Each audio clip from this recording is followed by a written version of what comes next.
In the last video, we talked about how to pilot AI at your firm without burning your budget or your staff.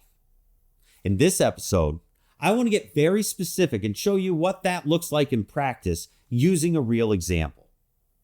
This is how we use ChatGPT to summarize medical records in a way that actually saves time and doesn't create downstream problems. The goal here is not to replace judgment.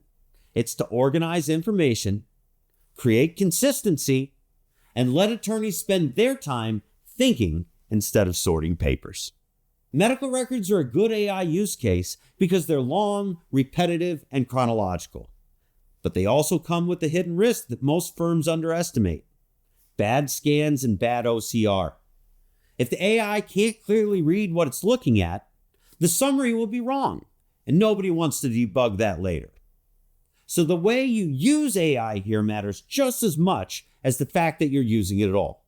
The first thing to decide is when to use ChatGPT and when not to use ChatGPT. We use ChatGPT for medical summaries when records are lengthy, there are multiple providers, and we need a clean medical timeline for attorney review.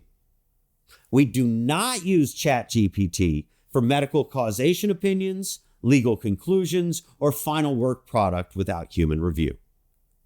This is a drafting and organization tool, not a decision maker. Now let's dive into the SOP for how this process actually works. First, have your staff prep the records. Start with the basics.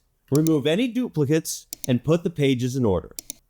Next, because we're using ChatGPT to analyze these documents, we'll need to redact any sensitive client information. This generally means three things: the client name, the client date of birth, and the client social security number. At our firm, we use the redaction feature in Adobe Acrobat, which allows you to search the document for the text you want to redact, and then saves a copy that is scrubbed. Once the document is free of sensitive client information, we're ready to move on to the AI portion of the process. Step 2, we ask the AI a simple question: are these records readable and complete? Do you see any pages that are unclear, poorly scanned, missing, or improperly formatted? That one question catches bad OCR, missing pages, and garbled scans before they cause problems. If the AI flags an issue, we stop and fix it. We don't push forward and hope for the best. Third, we give ChatGPT a standardized prompt that all staff uses. The prompt asks ChatGPT to create a chronological treatment timeline, list diagnoses by provider, separate objective findings from subjective complaints, and flag any work restrictions or functional limitations. We do not ask it for legal analysis, and that's intentional. Fourth, now it's time to review ChatGPT's work and maintain quality control. The output from our standardized prompt is treated as a draft tool. Staff spot check it against the records, correct obvious issues, and flag anything unclear for attorney review.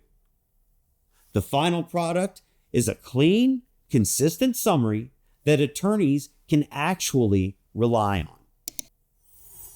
Fifth, here's why this matters. The value here isn't just that ChatGPT can summarize records. The value is that everyone uses it the same way. Errors are caught early, and AI doesn't become something your team quietly stops trusting. That's how AI earns a place in a real law firm. AI is a powerful tool, but it needs guardrails and oversight. Around here, we make sure the attorneys are in the driver's seat.